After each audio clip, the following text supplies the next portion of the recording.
Hey there, everyone. It's me, Clark.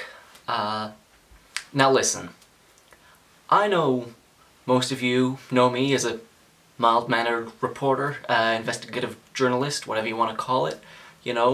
Doing articles or the occasional piece to camera for the old DP.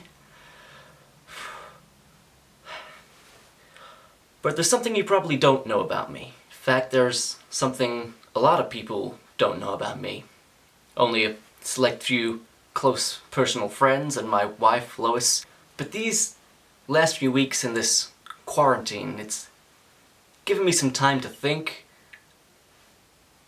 and I've come to realize that I've been living a lie. I've been lying to all of you for a long time about who I really am. But it's a lie I can't go on with any longer. I have a duty as a reporter, as an American citizen, to tell the truth.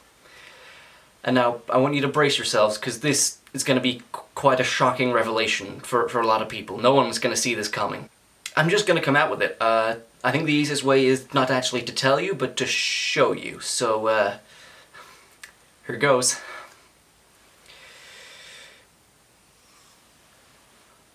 I'm Superman.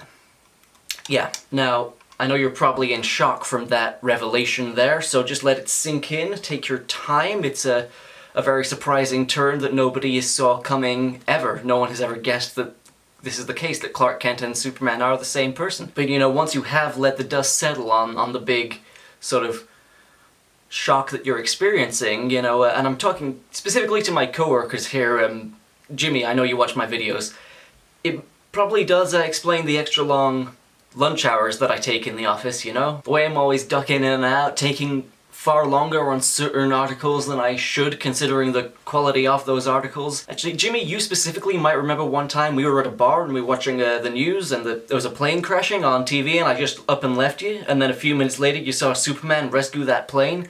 That was me. That's why I up and left you there. I had to go and save the plane. In fact, Jimmy, there's probably quite a few situations where I've just up and left you without a word, but I need you to know all of those occasions were because I had important Superman business to be going about. None of them were because I got a better offer from Batman or anything. Why do you even say that? And I know it might sound hard to believe, but it is the truth. And I'm always wearing my Superman costume underneath my work clothes. See, look, there it is. So that's how you know that I'm telling the truth. And these work clothes, they're actually part of my clever disguise. See, obviously I've got the glasses, which are the main part of it. It's like, oop, Clark Kent's back. Where did Superman go? I don't know. Oh, he's here. But no, these clothes are actually, they're a little too big for my actual size. They make it bulky. They sort of hide my actual body shape. And all the clumsy acts that I do around the office, that's all part of the act as well. I play up the clumsiness of Clark Kent so that you wouldn't figure out who I was. Because, that could be dangerous, or I thought it could back then. Like the time that I knocked that plant off Perry's desk, I could have easily not done that, but I had to protect myself. I'm actually not that clumsy in real life, Superman. I'm actually super agile and dexterous.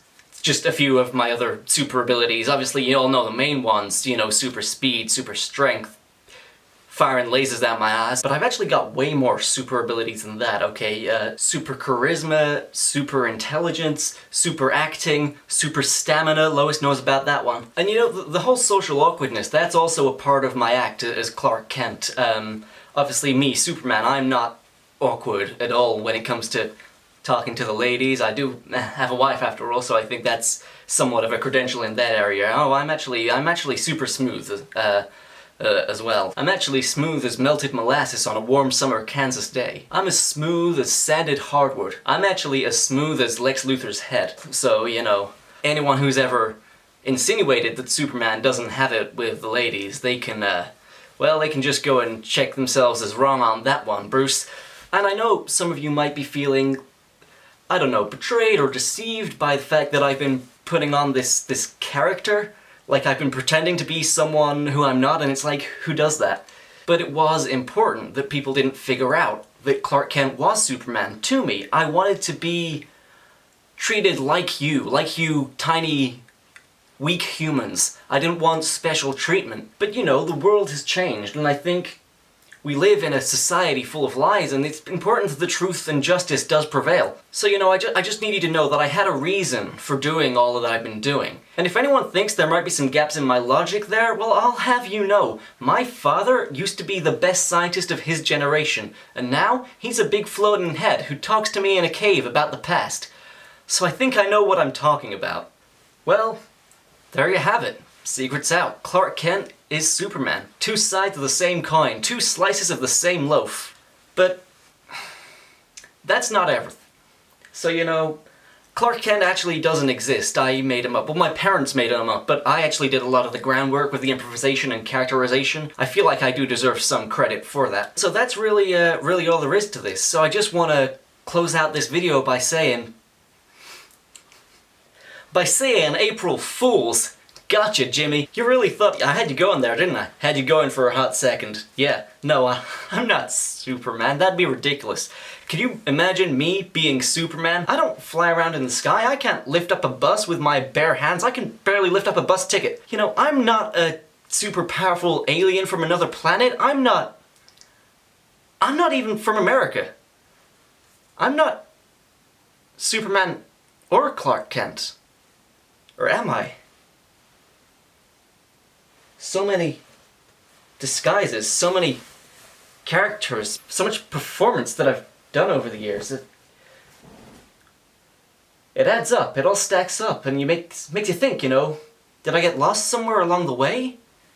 What is my whole personality, my whole person, but a mask on top of a mask, on top of a mask, on top of a mask, on top of another mask, and you strip all the masks away, you try to get back to the original source, who you actually are, but you take away the last mask and there's nothing there. It's like, so I am a hollow shell, just playing characters, and for who? For some imaginary audience that I think is always watching me, judging me, liking me or disliking me, leaving a comment or subscribing to me? It's like, why do I do what I do? Is there any sense or logic to it?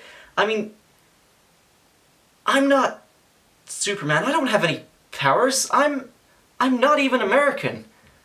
I'm not American. I'm from England. My hair isn't even this color naturally. It's like, who am I? Or who are any of us? Are we all just little tiny decisions that we make to better present ourselves to other people?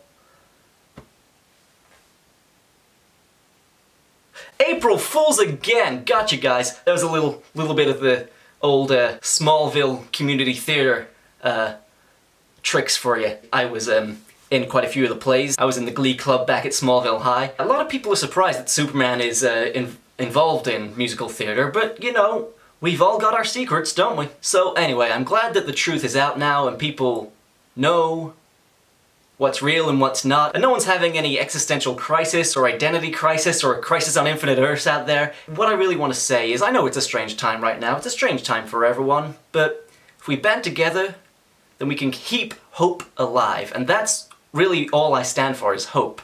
And I want to talk for a little bit about this S on my chest. Now, there has been some debate about what it actually stands for. Some people say it's a Kryptonian symbol that means hope. Well, that's bullshit. Some people say it stands for Superman, which I can understand why you might think that, but no, it actually does stand for Smallville High Glee Club. So I just wanted to make sure that little bit of the truth is also out there. That's the most important takeaway from everything I've said in this video. So that's all from me, Metropolis. Stay strong out there. Keep hope alive. Is that too corny an ending? Like, I feel like looking directly to the camera and like grinning at it is too corny an ending, right? Like, why would I do that? Jimmy, I want you to know, if I ever ignored a text from you, or you sent me a text and I just didn't respond, it's probably because I was in space, you know, can't get a signal up there. I'll have you know, my dad was a scientist. He was the best scientist of all on his home planet, my original home planet, which blew up because a bunch of people didn't believe what he was saying, but he's a huge floating head who talks to... And now he's a big floating head that talks to me in a crystal cave in the north.